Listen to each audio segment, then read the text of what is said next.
সুপ্রিয় দর্শক মণ্ডলী, ফ্রন্টলাইনে স্বাগত জানাচ্ছি আপনাদের সবাইকে। দর্শক মণ্ডলী, আমাদের সঙ্গে রয়েছেন মাহমুদুর রহমান মান্না, সভাপতি নাগরিক ঐক্য। এরপর আছেন ডাক্তার সাখাওয়াত হোসেন সায়ন্ত, সাধারণ সম্পাদক G9। আপনাকে স্বাগত জানাচ্ছি। ধন্যবাদ আপনাকে। মাহমুদুর রহমান মান্না, আপনি জানেন যে এই মুহূর্তে জুলাইয়ের শেষ, আগস্টের শুরু হতে যাচ্ছে। জুলাই আগস্ট এই অভ্যুত্থান নিয়েই কথাবার্তা হচ্ছে এখন সর্বত্র। দিনের শুরুতে আজকে জামায়াতে ইসলামীর তরফে সংবাদ সম্মেলন করা হয়েছে। তারা বলছেন যে সরকার এই জুলাই এবং আগস্টের অভ্যুত্থানের চেতনার থেকে সরে এসছে এবং তারা যে অঙ্গীকার করেছিল অঙ্গীকারও তারা কার্যকর করছে না। নানাবিধ অভিযোগ তারা করছে। তা আপনি কি তাই মনে করেন? জামায়াতে ইসলাম কি বলছে ডিটেলসটা তো শুনি নাই, বা আমি আসলে প্রেস কনফারেন্স ওটা ফলো করি নাই।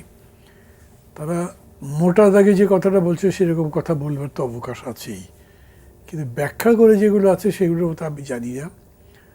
আসলে মোটামুটি সমস্যাটা হলো কি, ধরেন আমরা যখনই না কোনো কিছুর চেতনা বলি তার বাড়ি হচ্ছে যে একটা কমন জিনিস থাকে।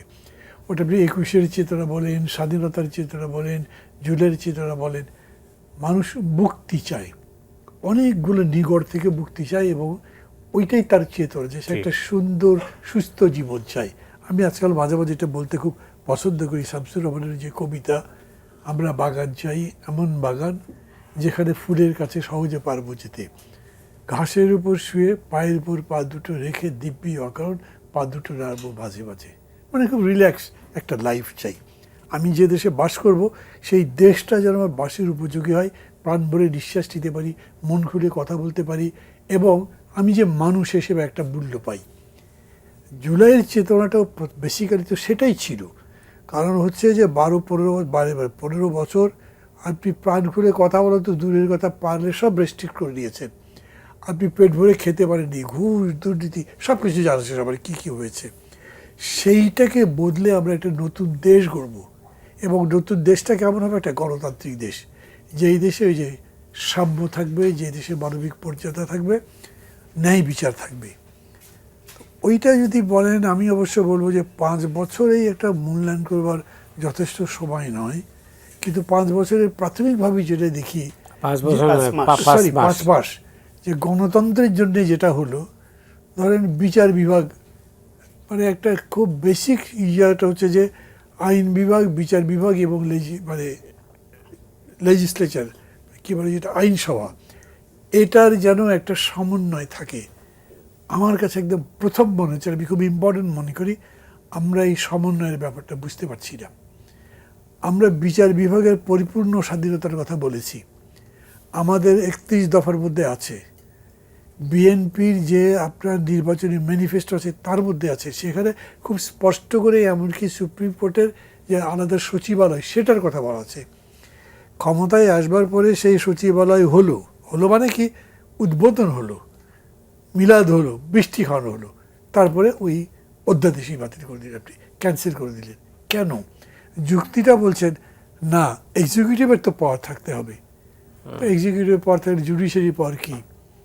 এক্সিকিউটিভের পাওয়ার এবং জুডিশিয়ারি পাওয়ারের মধ্যে রিলেশনটা কী? আমাদের দেশে একসময় কাজীর শাসন ছিল, বাদশাকে ডাকতে পারতো সে, এবং বিচার করে একটা রায় দিতে পারতো, বাদশা সেটা মানতে বাধ্য থাকতো। আপনি পাকিস্তানের কথা দেখেন যে সুপ্রিম কোর্টের চিফ জাস্টিস রায় দিয়ে নওয়াজ শরীফের সরকার বাতিল করে দিল, এবং বাতিল হলো। আমরাই ধরে যে অন্তর্বর্তী সরকারটা আসবে, সে অন্তর্বর্তী সরকার আসবার জন্য আপনি সুপ্রিম কোর্ট থেকে রেফারেন্স চেয়েছেন, 106-এ গেছেন, তবে তো পেয়েছেন। তার মানে কোনো জায়গাতে বিচার বিভাগ সুপ্রিমও হবে, কিন্তু প্রাথমিকভাবে তারা এই যে সুপ্রিম কোর্টের সচিবালয়টা বাতিল করে দিল, তার মধ্যে দিয়ে জানিয়ে দিল যে আমরা সুপ্রিম কোর্টের সুপ্রিমেসি মানি না, অলওয়েজ এক্সিকিউটিভের সুপ্রিমেসি থাকবে। এবং আমাদের দেশের যে গণতন্ত্র আছে সেই গণতন্ত্রে এক্সিকিউটিভের সুপ্রিমেসি মানে হলো এক ব্যক্তির সুপ্রিমেসি। তো ইট গোজ টু সেম থিং, যে জিনিসটা ওখানে হলো। আমি বলছি যে এইটা যারা ক্ষমতায় আছেন তারা কতখানি বুঝে করছেন, কিন্তু আমি ধরেন আমার নিজের টক শোতে বিএনপির নেতা একজনকে নাম বলছে, প্রশ্ন করেছিলাম যে আপনারা এটা রাখলেন না কেন? তো বললো, ভাই সব ক্ষমতা বিচার বিভাগকে দিয়ে দিলে হবে? আমরা সব ক্ষমতা তো দিচ্ছেন না, এক্সিকিউটিভ ইজ অলওয়েজ ডমিনেটিং, কিন্তু অ্যাট টাইমস তারা ডমিনেট করতে পারে, এটা আপনাকে মানতে হবে। আপনার ভুল তো হতে পারে। আপনি বলছেনই যে আপনার কনস্টিটিউশনের ইন্টারপ্রেটার হচ্ছে সুপ্রিম কোর্ট, তাহলে এটা কী জন্য আপনি মানবেন না? এটা উনি ওরকম করে বললেন। তার পরবর্তীতে আমি বিএনপির অন্যান্য দুইজন নেতার সাথেও কথা বলেছি, তারাও এটা মনে করেন। তাহলে মননের জায়গাতে আমাকে চেঞ্জ করতে হবে না। আমরা বলছি আমরা ফ্যাসিবাদ আর ফিরে আসতে দেবো না।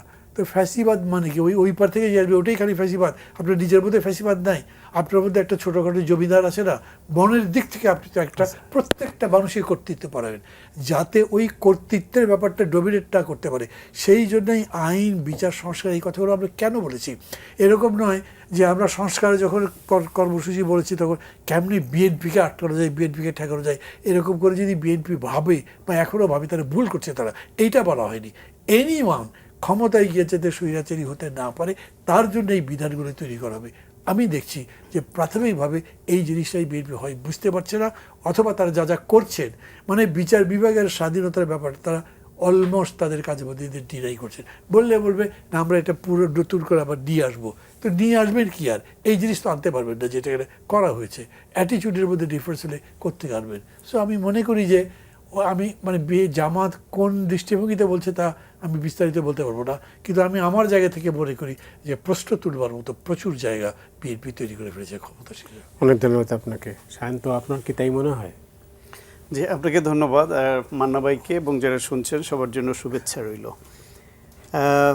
মনে একেবারে না হওয়ার সুযোগ নাই, আসলে একেবারে মনে না করবার সুযোগ এই জন্য নাই যে বিএনপি 16.5 আর 111-এর 2, 18.5 বছর বিরোধী দলে ছিল না, তো 111-এ তো কিছু চাইবার মতো সুযোগই ছিল না, কোনো দাবি করবার সুযোগই ছিল না। কিন্তু 16.5 বছর দাবি করবার, আন্দোলন করবার এবং অন্যায্য যে আচরণ হচ্ছে তাদের উপর সেটার প্রতিবাদ করবার একটা মাঝে মাঝে সুযোগ তো যতটুকু পাওয়া যেত, গুম খুনের মুখেও তো করতো বিএনপি। এবং সেই করার মধ্যে 16 বছর ওই ফ্যাসিবাদ সরকারের যেই বিষয়গুলোকে আমরা অন্যায় বলেছি, যেই বিষয়গুলোকে আমরা পরিবর্তন করতে চেয়েছি যদি কোনোদিন জনগণ সুযোগ দেয়, অথবা তাদের কাছে যেই বিষয়গুলো পরিবর্তন করবার দাবি তুলেছিলাম, তার ভিত্তিতেই তো আলোচনা প্রথমে নিজেরা, তারপর অন্যান্য সমমানা দলদের সঙ্গে দীর্ঘমেয়াদী সিরিজ আলোচনা করে করেই তো 27 দফা 31 দফা এগুলা প্রণীত হলো। তার আগে ম্যাডাম খালেদা জিয়ার নেতৃত্বে ভিশন 2030 রচিত হলো। এই দুইটা জায়গার মধ্যে মোটা দাগে যেই অঙ্গীকারগুলি ছিল তার সঙ্গে যোগ হলো জুলাই গণঅভ্যুত্থানের পরের নতুন আরো কিছু বিষয়। সেখানে কোথাও আপত্তি ছিল, কোথাও একমত ছিল। যেখানে আপত্তি ছিল সেটাই নোট অফ ডিসেন্ট বা দ্বিমত প্রকাশ করেছে, ওটাকেও বাদ দিলাম। তো যেখানে যেখানে একমত করেছে সেটা রাষ্ট্র মেরামতের যে 31 দফা সেটা, এবং ভিশন 2030 যেগুলো এর বাইরেও আছে, এগুলা ধরে বিএনপির উচিত একটা তালিকা, প্রায়োরিটি সেট করা যে 31 দফার 31টাই তো 1 বছর 2 বছরে সব করে ফেলতে পারবে না, ইমিডিয়েটলি আমরা 6 মাসের মধ্যে এই কয়টা করব, 1 বছরের মধ্যে কয়টা করব, বা 5 বছর ক্ষমতার মধ্যে এই পর্যায়ক্রমে করব। প্রায়োরিটি সেট করা, এই প্রায়োরিটি সেট করে যদি সরকার সে বিষয়ে উদ্যোগী হতো, সেটা ভিজিবল হতো, তাহলে এই প্রশ্নগুলো তুলবার সুযোগ কেউ পেত না। এখন ধরেন এই যে বিচার বিভাগ সচিবালয়, এটা একটা আলোচনার বিষয়। দুদক তো তাদের পুনর্গঠন করতে হবে, দুদকের একটা অধ্যাদেশ বা একটা বিধান তো করতে হবে তাদের। দুদকের সদস্য কিভাবে নির্ধারিত হবে, কিভাবে দুদক গঠন হবে, দুদকের এখতিয়ার কি থাকবে, দুদক কি অতীতের মতোই শুধু বিরোধী দলের পেছনে যতটুকু হান্টিং করা যায় সেই উইচ হান্টিংয়ের মতো থাকবে, নাকি সত্যিকার অর্থে বাংলাদেশের মতো দেশে তো দুর্নীতি করবার সুযোগ কোনো না কোনোভাবে পায় সরকার, সরকারি দল বা তাদের সঙ্গে সম্পর্ক রাখা গোষ্ঠী। এর বাইরে তো এখানে খুব বড় মাপের দুর্নীতি করার সুযোগ পায় না সাধারণত। এখন সরকারি দলের দুর্নীতি ধরা যাবে না, অতীতের মতো দুদকের সেই রকম পরিস্থিতি থাকলে তো লাভ হলো না আমাদের। গুম কমিশন, মানবাধিকার বিষয়ে অবস্থানটা কি হবে, যে বিষয়গুলোকে আমরা হিউম্যান রাইটস ভায়োলেশনের কারণে সারা পৃথিবীতে তুলে ধরেছিলাম 16.5 বছর ধরে, আওয়ামী লীগের নিন্দা করেছি, প্রতিবাদ করেছি, এবং যেগুলো আমরা গ্রহণ করি নাই বিরোধী দলে থাকতে, এখন যেন সেই রকম কিছু আর ঘটতে না পারে। ধরেন এখন আমরা বলতেই পারি যে 5 মাসে তো একটাও গুম হয়নি, গুম হয়নি এটা আমরা মানসিকভাবে চাই না বলে, কিন্তু কোনো আইন বিধান পজিশন বা গুম কমিশন কোনো কিছু তো আমাকে আটকে দেয়নি যে আমি এটা যে করব না। যে কোনো সময় চাইলেই তো আমি আগের সরকারের মতো যদি কারো দুষ্টু বুদ্ধি আবার আসে করে ফেলে। ফলে এইখানে গুম কমিশন, মানবাধিকার প্রশ্নে পজিশন কি, এমনকি গণমাধ্যম কমিশন যেটা হওয়ার কথা ছিল, এই সমস্ত বিষয়ে কিন্তু এই ইন্টারিম গভর্নমেন্টের সময় খারাপ ভালো মিলিয়েই হয়েছে, কিন্তু আলোচনা হয়েছে, কিছু লিখিত একটা খসড়া তৈরি হয়েছে। তার মধ্যে সবই নিশ্চয়ই খারাপ না, সবই অগ্রহণযোগ্য না। আর সেখানেও তো তখন স্টেক হোল্ডার যারা বিভিন্ন জনের পরামর্শ নিয়েছে, তার মধ্যে যেটাকে মনে হবে যে একটা নির্বাচিত জনগণের সরকারের পক্ষে এটা এইভাবে করা উচিত নয়, আপনারা সেটুকু পরিবর্তন করেন, সেটা নিয়ে ডিবেট করেন। কিন্তু এই যে কোনো দীর্ঘমেয়াদী ফেলে রাখার ফলে যে আলোচনাটা সমালোচনাটা তৈরি হচ্ছে, আলটিমেটলি কিন্তু সেটা সরকারকে এবং বিএনপিকে ক্ষতিগ্রস্ত করছে। ভবিষ্যতে হয়তো এর মধ্যে অনেকগুলো করবে বিএনপি, ব্যক্তিগত আলাপচারিতা বিভিন্ন সময়। মান্না ভাই যেরকম বললেন যে বিএনপি নেতাকে জিজ্ঞেস করেছেন, আমরাও তো ব্যক্তিগত সম্পর্কের কারণে বিভিন্ন সময় আলাপ তুললে তাদের সদিচ্ছার প্রকাশটা আছে তাদের মধ্যে। তাদেরকে কখনো তাদের ভেতরের আকাঙ্ক্ষাটা খুব ইল অ্যাটেম্প্ট এরকম মনে হয় না। বাস্তব অবস্থা তো ভিন্ন। বাস্তবে যদি সেটাকে আপনি আওয়াজটা দিতে না পারেন বিশ্বাসযোগ্যভাবে, তাহলে তো হবে না। এই যে ৭৪-এর বিশেষ ক্ষমতা আইন, যারা যখন বিরোধী দলে ছিল, বাংলাদেশে এমন কোনো দল আছে বলে নাই যে আমরা ক্ষমতায় গেলে এটা রাখবো না? সবাই কিন্তু ক্ষমতায় এসে সেটাকেই তারা আঁকড়ে ধরে। এখন তাতে হয় কি, কথা খেলাপি হয়ে যায়। এখন এই সরকার মাত্র ৫ মাস কাটিয়েছে, এটা সত্য, কিন্তু এর মধ্যে কিছু উদ্যোগটা তো আমরা দেখতে চাই, মানুষ দেখতে চায় যে না, তাদের যে সদিচ্ছাটা আছে, তারা যে বলছে যে জুলাই সনদ অক্ষরে অক্ষরে পালন করব, মানে যেখানে যেখানে নোট অফ ডিসেন্ট বা নাই সেটা নিয়ে, সেগুলো করা দরকার। কিন্তু এইখানে আবার বিরোধী দলের কিছু অতিরঞ্জিত ভাব, বাড়াবাড়ি, একদিকে সংসদে সব কিছুতে বলে আমরা ভাই ভাই মিলেমিশে চালাবো, আবার আপনার যে গণভোটের বিষয়টা তো এখন এটা আলোচনার বাইরে চলে গেছে, এটা সম্ভব না আমি মনে করি। কিন্তু এই যে বিশেষ কমিটিটা করা হয়েছিল সংবিধান সংশোধন বা সংস্কার যাই বলি, সেখানে বিরোধী দল রেশিও অনুসারে যদি অংশগ্রহণ করে তাদের দাবিটা অব্যাহত রাখতো, তাহলে একই দিকে দাবি অব্যাহত রাখা, প্রেশার তৈরি করা এবং সরকারের সঙ্গে এটা করতে সহযোগিতা করা সব হতো। কিন্তু তারা সহযোগিতায় যাচ্ছে না, আসলে মুখে বলছে, বাধা দেওয়াটা তাদের কর্তব্য হয়ে দাঁড়িয়েছে। যেটা শুনলাম সায়ন্ত যেটা বললেন, শেষ কথা হলো শুরু করা উচিত ছিল ৫ মাসেই, আমরা সেই দৃশ্যমান কিছু দেখতে চাচ্ছিলাম। সরকার কি তাইলে ভুল পথে হাঁটছে? মানে ধরেন যেগুলো উদাহরণ সায়ন্ত এখন দিলেন বা আমি বললাম, এগুলো তো সরকার করতেই পারতো, এটাতে কোনো পে করতে হতো না। রাইট। এটার জন্য কোনো এমনকি ব্রেনও খরচ করবার দরকার লাগতো না। কিন্তু ব্রেনটা যদি আপনি উল্টো দিকে খরচ করেন তাহলে তো হবে না। মানে দুদক, আপনি ডেফিনিশন কি বলে, গুম কমিশনে গুমের ডেফিনিশন চেঞ্জ করে দিয়েছেন, তো খুব বুদ্ধি করে আপনি একটা উল্টো দিকে গেলেন না। মানে যদি সিকিউরিটি রিজনে হয় তাহলে এই প্রশ্ন করা, তাকে গুম বলা যাবে না। তো সিকিউরিটি আমি যে কোনো কিছু করা যেতে পারে, এটা তো কোনো বিষয় নাই। দুদকে যে ঘটনাটা ঘটলো, আপনি তো এখনো দুদক রিকনস্ট্রাকশন করলেন না, তারপর আপনি বলবেন যে আমি দুর্নীতি দমন করছি। এটা বললে তো আপনাকে প্রশ্ন করতেই পারে যে এটা তো চেকই নেই। মানে এই অর্থে যা যা মানে সবাই চেয়েছিল, ওই গণ কমিশন বলেন, ওই তথ্য অধিকার কমিশন ইত্যাদিতে, কোনো জিনিসই তারা করে নেই। কোনটা করেছে দেখেন, ৯৯ না কতগুলো অধ্যাদেশ বলে না, এগুলো হলো ওই রাস্তা বদল, বিশ্ববিদ্যালয়ের নাম বদল, কলেজের নাম বদল, এগুলো কোনো সংস্কারের মধ্যে পড়ে না আসলে। সেই অর্থে ৫ মাসে সংস্কার হয়েছে বলে এমন কিছুই আপনি বলতে পারবেন না। এবং হ্যাঁ ঠিক আছে, উনি বললেন না যে প্রধানমন্ত্রী তো খুব সিম্পল একটা লাইফ লিড করছেন। সিম্পল লাইফ লিড করছেন এত দূর আপনি সার্টিফিকেট তাই দেন, আপনি বলেন he is moving very simple, একটা হাওয়াতে শার্ট গায়ে দিয়ে চলে যাচ্ছে, সবার সাথে হাতে মিলেছেন, ভালো। এগুলো একটা পপুলিস্ট মুভ হিসেবে খুব ভালো। কিন্তু আমি শব্দটা বলছি পপুলিস্ট। পপুলিজম মানেই যে আপনার অল গুড, তা তো না। এটা অল গুড হওয়ার জন্যে আরও যে সমস্ত বিষয় আছে সেগুলো সম্পর্কে তার ধারণাটা স্পষ্ট হতে হবে। ধরেন আমি বলি, যা যা আমি বলেছি বা সায়ন্ত বলেছেন, এগুলোর পরে কি হচ্ছে এখন, সর্বশেষ যেটা হচ্ছে 11টা সরকারি অফিসে আপনি দলের লোক শীর্ষ পদে দিয়েছেন। তো এটা কি কেউ বলবে যে এটা প্রধানমন্ত্রী জানেন না? এবং উনি যদি জানেন তাহলে এই দেওয়াটা ভালো হয়েছে কি? এক কথায় আমি জিজ্ঞেস করতে চাই, এটা কি ভালো হয়েছে? আপনি যে কোনো মানুষকে জিজ্ঞেস করেন, যে এমনকি বিএনপিকে ভোট দিয়েছে, বিএনপির পক্ষে কথা বলে, সেও বলবে যে না, এটা দরকার ছিল না, বিকজ এটা দলীয়করণ করার মতো মনে হয়ে যায়। কারণ বলা হচ্ছে এটা 31 দফার যে অঙ্গীকার ছিল তার বিপরীত সিদ্ধান্ত নেওয়া হয়েছে। না, সেটা তো হয়েছেই, কিন্তু মতি ভাই তার চেয়ে বড় কথা কি জানেন? বলা হচ্ছে ও অনেক ত্যাগ স্বীকার করেছে দলের জন্য, তাকে একটা প্রাইজ পোস্টিং দেওয়া হলো। ও ইলেকশনে দাঁড়িয়েছিল, জিততে পারি নাই, তাকে এটা প্রাইজ পোস্টিং দেওয়া হলো। এরকম নেকেডলি বলা হতে পারে, আমি মানে আমার ভাবতে একটু অবাক লাগে। আপনি দল করেন, ঠিক আছে, তাহলে আমেরিকান সিস্টেমে চলে গেলেই হয়। ওটা তো declared political system. Political system ওইটার মধ্যে কিন্তু আপনি দুর্নীতি হওয়ার সুযোগ নেই। কেন, আজকে বোধহয় সমকাল আমি দেখলাম খুলনা সিটি কর্পোরেশনে যাকে মেয়র দেওয়া হয়েছে, উনি তো ইলেকশন করে জিততে পারেন নাই।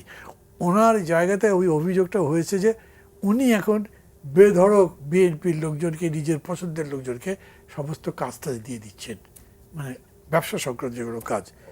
তারপরে যতগুলো সিটি কর্পোরেশনের সব আপনি দলের লোক বসে দিয়েছেন, তারা তো ইলেকশনের পক্ষে ক্যাম্পেইন করছে এখন। তো এই প্রশ্নগুলো কি উঠবে না? আজকে ধরেন এখন আমি হানিমুনের বাতাস দেখি, কিন্তু এই বাতাস থাকবে না। এই যে বাজেট নিয়ে এত কথাবার্তা হচ্ছে না, এই যে দেখেন গ্যাসের একটা কি ক্রাইসিস হয়েছে, আমি মনে করলাম ঠিক আছে ওইখানে ইয়েতে আগুন লেগেছে টার্মিনালে, ওই কারণে আপনি এটা বের করতে পারছেন, দেখে গ্যাস দিতে পারছেন না। কিন্তু মানুষ যে কষ্ট পাচ্ছে, এই কষ্ট তারা তেল নিয়ে পেল, যুদ্ধের কারণে পেল, এখন আবার কষ্ট পাচ্ছে। তারপরে এই যে সমস্ত সিটি কর্পোরেশন সহ যে যে জায়গাগুলোতে একদম দলীয়করণের মতো করলেন, তো এটা কি হতো, একদলীয় শাসনের মতো হয়ে গেল। তো আপনি আগে আমলাদের দিচ্ছেন, এখন আমলাদের দেবেন না, ভালো কথা, যোগ্য লোক দেন। এমনকি দলের মধ্যে কারো যোগ্য লোকটা দেন, যাতে মানুষ মনে করে বিএনপিতে অনেক যোগ্য লোক আছে, তাদেরকে বসা হচ্ছে। সেটা তো হচ্ছে না।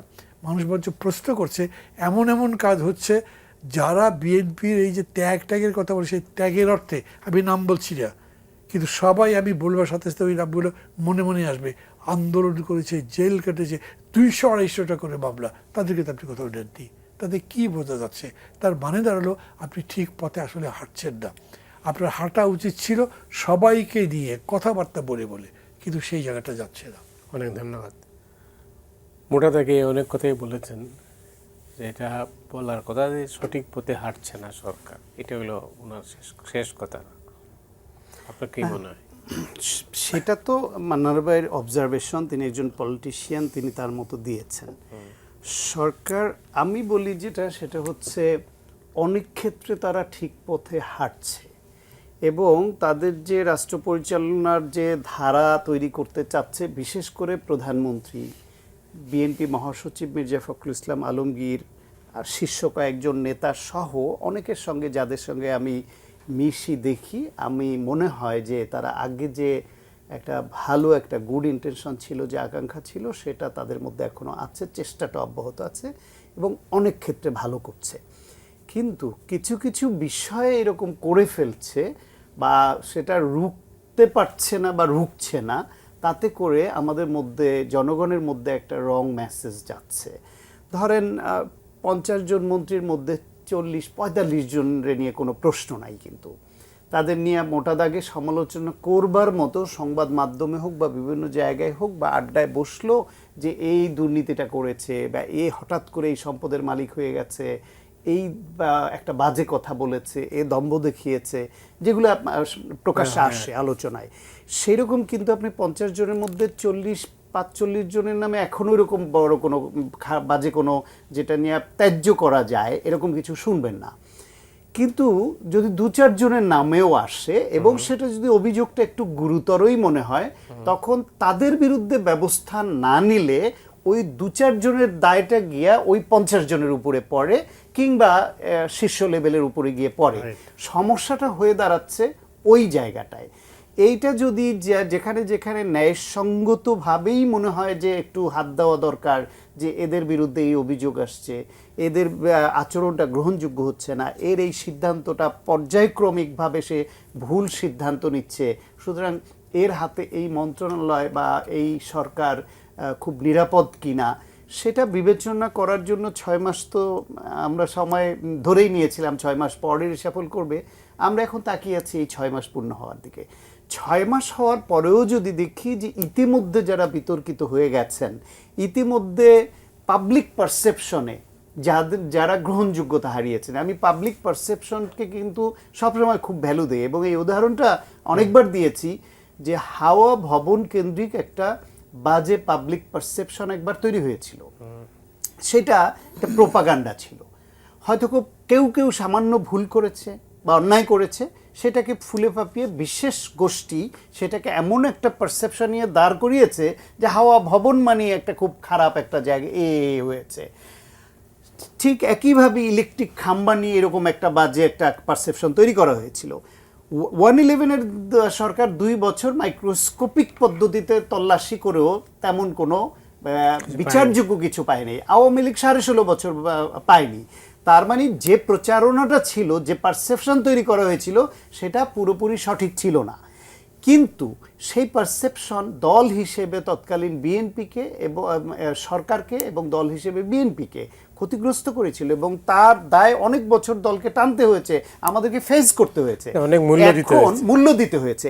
এখন যেসব মন্ত্রী নেতা বা যাদের নামে এরকম পারসেপশনটা গড়ে উঠছে দলের নেতাকর্মীদের মতো, সাধারণ জনগোষ্ঠীর মধ্যে, শুধু বিরোধী দলের মধ্যে না, যেই পারসেপশনগুলো তো উঠে আসছে, সংবাদ মাধ্যমে তাদের বিরুদ্ধে নেগেটিভ ফিডব্যাক তৈরি হচ্ছে, সেই তাদের বেলায় তো এরকম একটা দল বা সরকার থেকে ব্যবস্থা নিতে হবে যে এই পারসেপশনটা তৈরি হতে দেওয়া যাবে না, কারণ এইরকম পারসেপশনে কি খেসারত দিতে হয় সেটা ভুক্তভোগী আমরা, সেটাও তো দেখতে চাই আমরা। মান্না ভাই যেটা বলেছিলেন যে এই যে 11 জনকে নিয়োগ দেওয়া হয়েছে বিভিন্ন সরকারি প্রতিষ্ঠানে, এটাকে আপনি কিভাবে দেখছেন?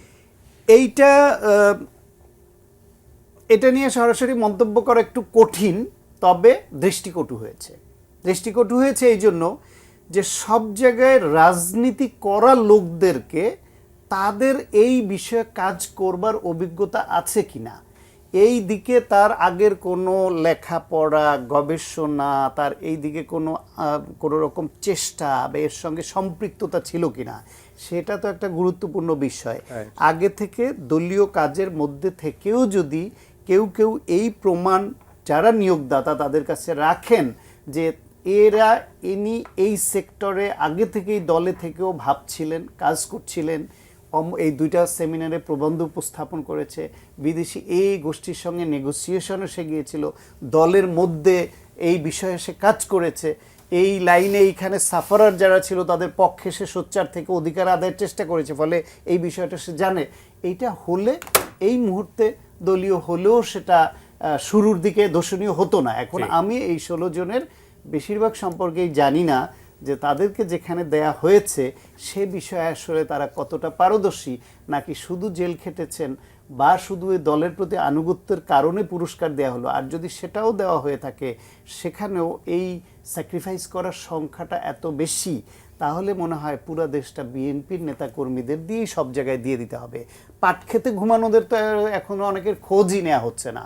সাধারণ নেতাকর্মীরা যারা পাট ক্ষেত ধান খেতে মশার কামড় খেয়েছে, যারা পালিয়ে বেরিয়েছে, যার ভাইটা গুম হয়েছে এই রাজনীতির জন্য, তারা কিন্তু এখন অনেকে খুব খারাপ আছে এবং তারা বলছে যে নিতে পারছে সে নিয়ে নিচ্ছে। যাই হোক, আপনার প্রত্যাশা কি ছিল? ওই যে শামসুর রহমানের কবিতা বললাম, একদিনে তো ওরকম একটা দেশ পাবো না, কিন্তু ওই দেশের দিকে যাব এবং উল্টো পথে হাঁটবো না, কোনো উল্টো রথের মধ্যে থাকবো না। এবং আমি, আপনার মনে আছে বোধহয়, আপনার এই শোতেই আমি বলেছিলাম, যখন তারেক রহমান ইন্টারভিউ দিলেন বিবিসির সঙ্গে, সম্ভবত আপনার এখানেই, এই ইন্টারভিউটা আমি খুব প্রশংসা করেছিলাম এবং এটা প্রায় সমস্ত মহল এটা প্রশংসা করেছিল। মনে হয়েছিল যে একটা ভিশন তার মধ্যে ডেভেলপ করেছে।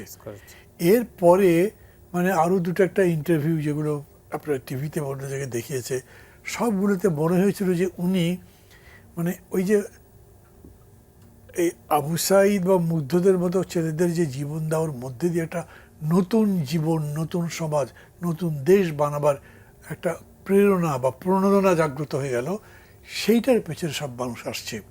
এবং ধরেন এত এত মানুষ যে জীবন দিলে এত অল্প সময়ের মধ্যে, সেটা কেন? তারা একদম ডিটারমাইন্ড যে এই লাইফ চাই না, এই দেশ চাই না।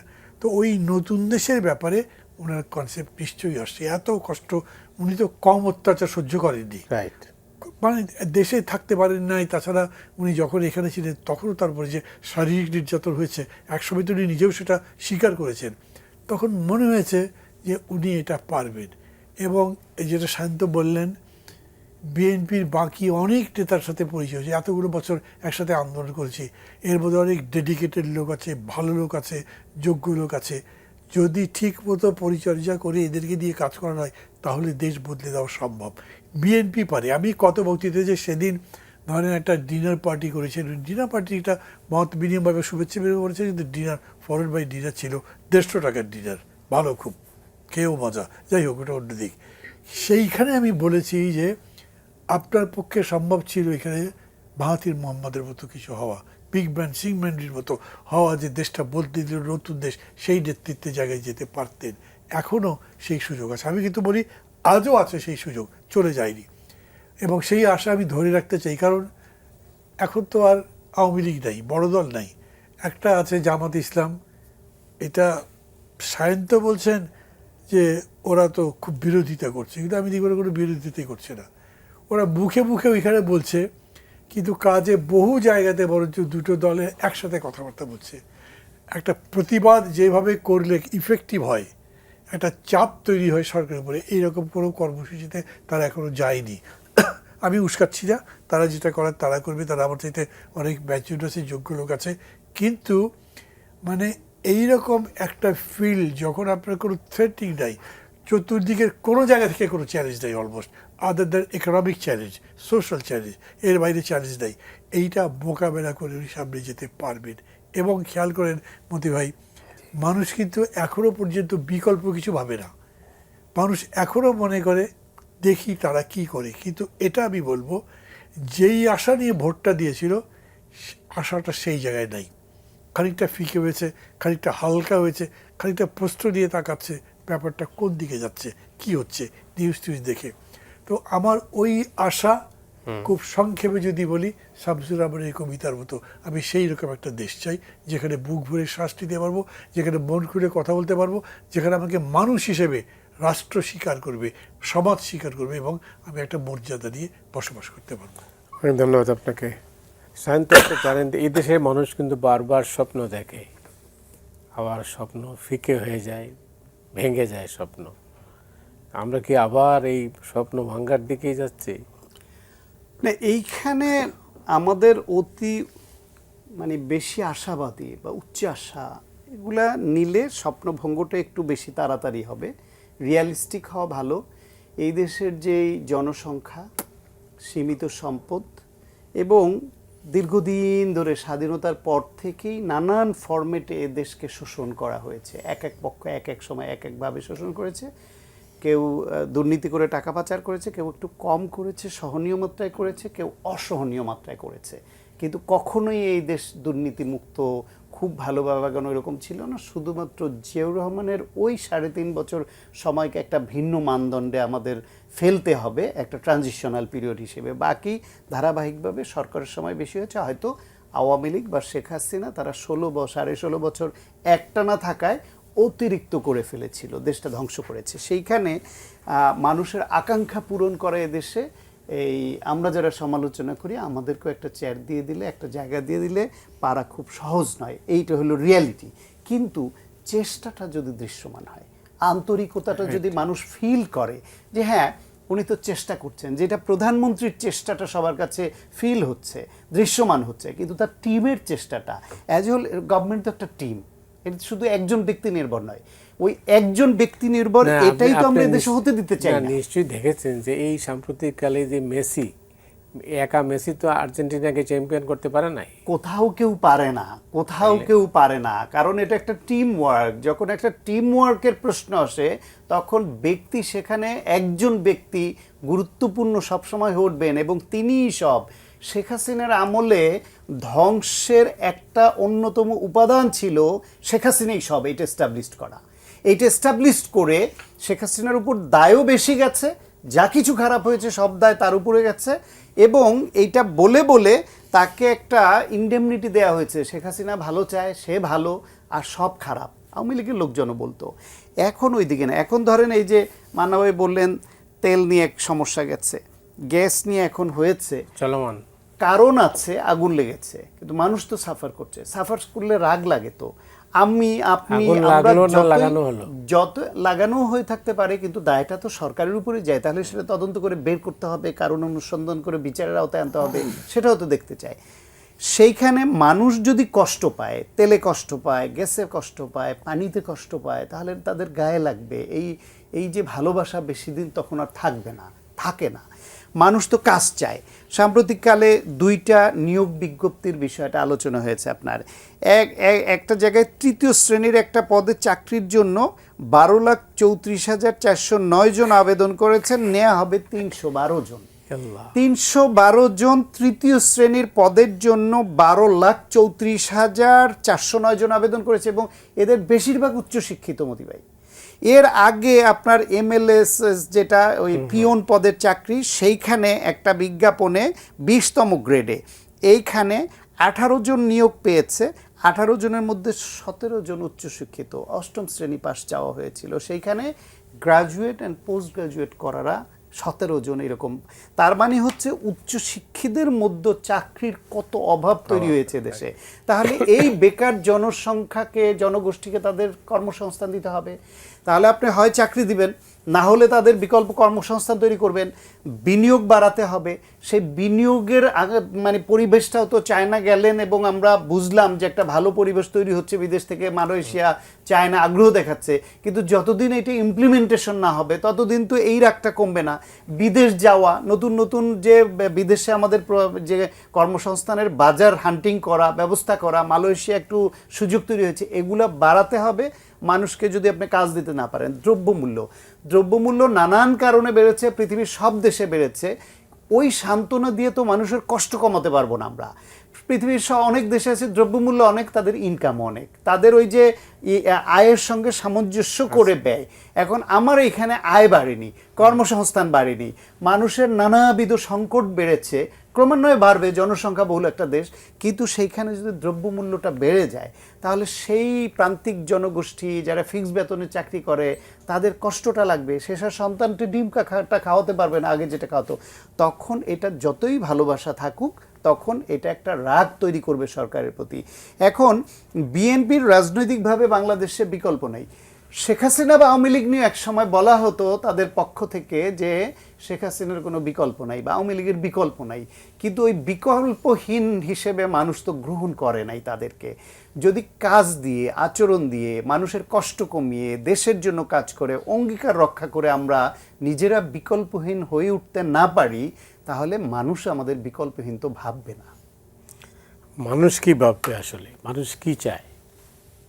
আমি তো আগেই বলেছি, সুন্দর জীবন চাই, একটা ভালোভাবে বাঁচতে চাই, সম্মানের সাথে পেট ভরে খেতে চাই, কথা বলতে চাই, নিঃশ্বাস নিতে চাই। ভেরি সিম্পল মানুষের। আমি যেটা বলতে চাইলাম, 5ই আগস্টের পরে মানুষের মাঝে প্রত্যাশাটা অনেক জেগেছিল যে আমরা নতুন কিছু দেব।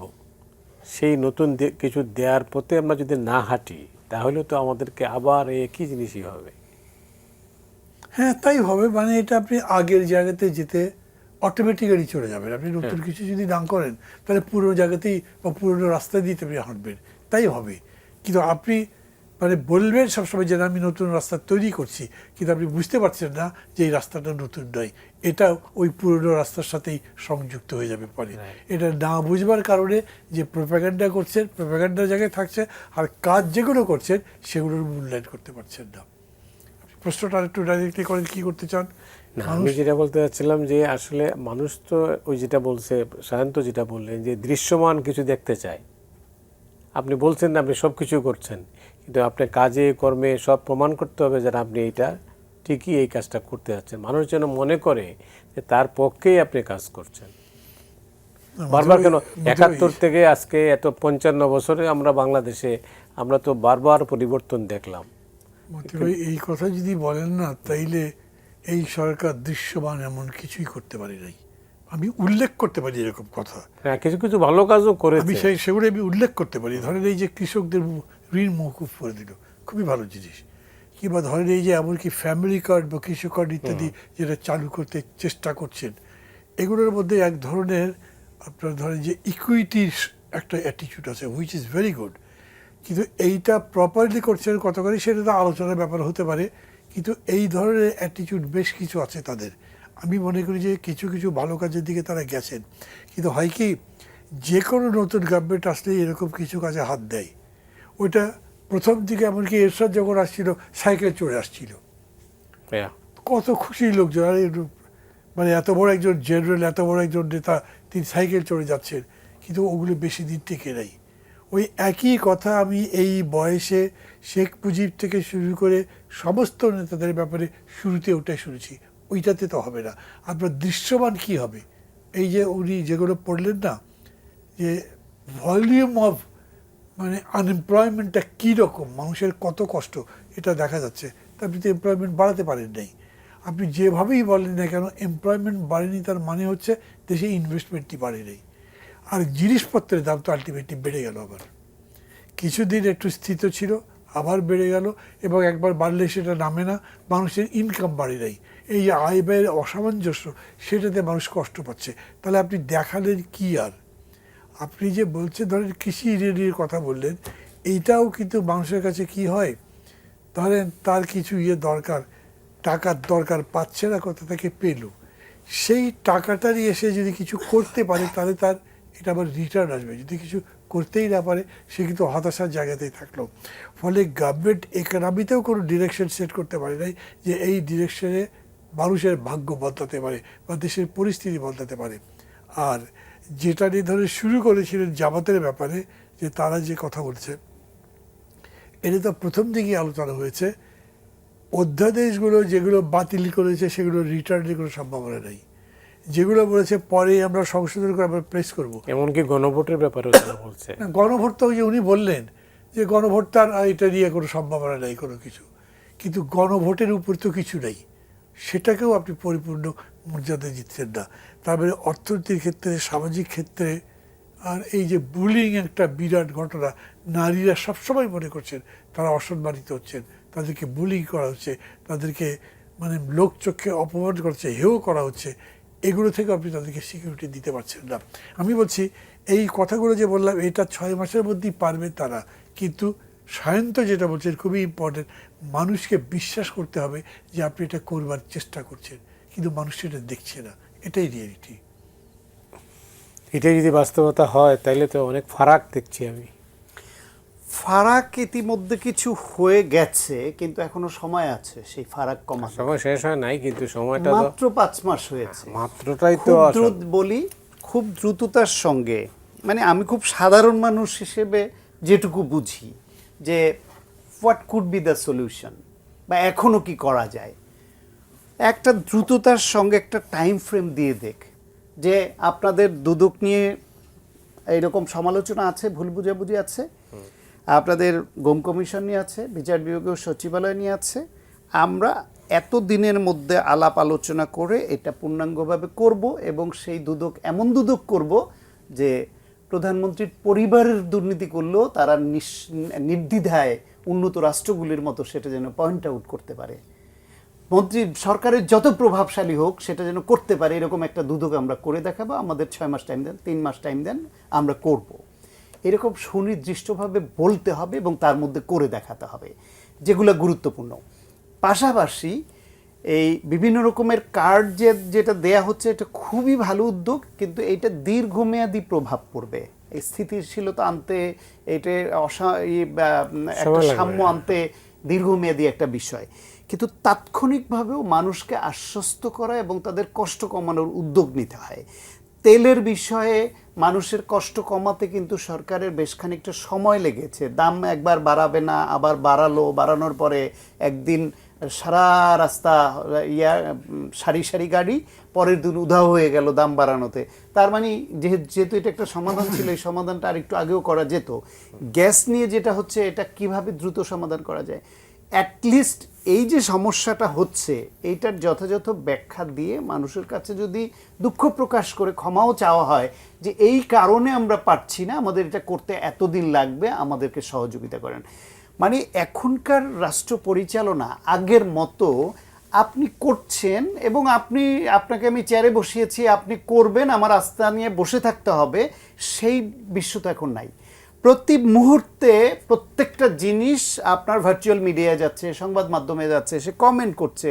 আপনার প্রশংসাটাও এখন খুব র্যাপিডলি হবে, নিন্দাটাও খুব র্যাপিডলি হবে। কেউ 6 মাস অপেক্ষা করে সামারি করতে যাবে না, কেউ 1 বছর পরে সামারি করতে যাবে না। প্রতিদিনকার আমলনামা আপনার 2 কান্দের 2 ফেরেশতা প্রতিদিন যেরকম লিখছে, জনগণ সরকারের আমলনামা এরকম প্রতি মুহূর্তে লিখছে এবং প্রতি মুহূর্তে তার রিয়াকশনটা ভার্চুয়াল মিডিয়া সহ বিভিন্ন মিডিয়া ছেড়ে দিচ্ছে এবং এগুলো থেকে যাচ্ছে, চলে যাবে না। প্রত্যেকটা ঘটনা থেকে যাচ্ছে, একসময় এগুলো সামারাইজ করে পক্ষে বিপক্ষে ব্যবহার হবে। সেই জন্য তাদেরকে নির্দিষ্ট টাইম ফ্রেম করে কি ভুল হয়েছে, কেন দেরি হয়েছে, কি করতে চায়, কেনই দেরিতে হলো এবং কতদিনের মধ্যে করবেন, এই কথাগুলো যদি করে, আর কর্মসংস্থান তৈরির জন্য, চাকরির বাজার খোলার জন্য দেশে বিদেশে চেষ্টা অব্যাহত আছে, এটা আমিও বুঝি। মালয়েশিয়ায় প্রধানমন্ত্রী গেলেন, তারপরে সেখানের দুয়ারটা একটু খুললো, বা বিভিন্ন জায়গায় এই যে দৃশ্যমান চেষ্টাটা অব্যাহত রেখে মানুষের কষ্ট কমাতে হবে। রাষ্ট্র পরিচালনা ঠিকভাবে আপনি করছেন কিনা সেটার একটা ইন্ডিকেটর হচ্ছে আপনি মানুষকে কতটুকু ন্যায়সঙ্গতভাবে সন্তুষ্ট করতে পারছেন। শুধু দলীয় কর্মীদের সন্তুষ্ট করলে হবে না, শুধু নিজের পোষ্যদের সন্তুষ্ট করলে হবে না। দেশের জেনারেল পিপল আপনার দ্বারা কতটুকু উপকৃত হয়ে সে মনে করছে যে না, আমার দ্রব্যমূল্যটা সহনীয় আছে, আমি যে ইনকাম করি তা দিয়ে আমি খেতে পারি, আমার সন্তানটা এতদিন ধরে বেকার ঘুরছিল, কোনো চাকরি পায় নাই, তার একটা চাকরির ব্যবস্থা হয়েছে, বা একটা ক্ষুদ্র ব্যবসায় সে এখন কাজ শুরু করতে পেরেছে, বা কোথাও না কোথাও কিছু করছে। অথবা তা আমার সন্তানটা কিছুই করতে পারছিল না, সে বিদেশ যাওয়ার কম টাকায় নিরাপদে বিদেশ যাওয়ার সুযোগ পাচ্ছে, তাকে আর ওই জাহাজে করে গিয়ে মরতে হবে না। আমার সন্তানটা এই দেশেই সহজ শর্তে একটা ঋণ পেয়েছে এবং ভালো একটা কাজ শুরু করতে পেরেছে, যার সুযোগটা এই দেশে আছে। কিংবা আগে আমরা এই ব্যবসা, এই স্থাপনে এই কাজটা কাউকে ঘুষ না দিয়ে, চাঁদা না দিয়ে, কাউকে বখরা না দিয়ে, কারো আনুগত্য পোষ্যতা নামে করতে পারতাম না, এখন আমরা এটা করতে পারছি। আগে আমরা কোনো দপ্তরে গেলে আমার কাজটা দীর্ঘদিন ফাইল পড়ে থাকতো, আমি তাকে খুশি না করলে ফাইলটা এগোতো না, এখন ফাইলটা আগাচ্ছে নিজের নিয়মে।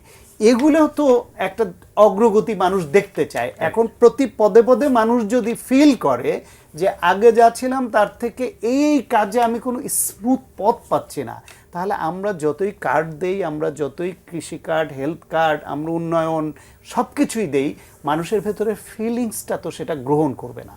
অনেক ধন্যবাদ আপনাকে। শেষ করব, 30 সেকেন্ড আছে, শেষ কথাটা কি? এখনো সময় আছে, উদ্যোগ নিলে এখনো ফিরে দাঁড়ানো সম্ভব এবং ভালো কিছু করা দরকার। তা যদি না হয় তাহলে সম্পূর্ণ ব্যাপারটাই অনিশ্চিত, অনির্দিষ্ট। অনেক অনেক ধন্যবাদ মাহমুদুর রহমান মান্না আপনাকে। সায়ন্ত আপনাকে অনেক ভালো বলেছেন স্পষ্ট করে, আপনাকে অনেক ধন্যবাদ। দর্শক, আপনারা যারা এই অনুষ্ঠান দেখলেন, আপনাদের সবাইকে ধন্যবাদ জানিয়ে আজকের মতো এখানে বিদায় চাইছি।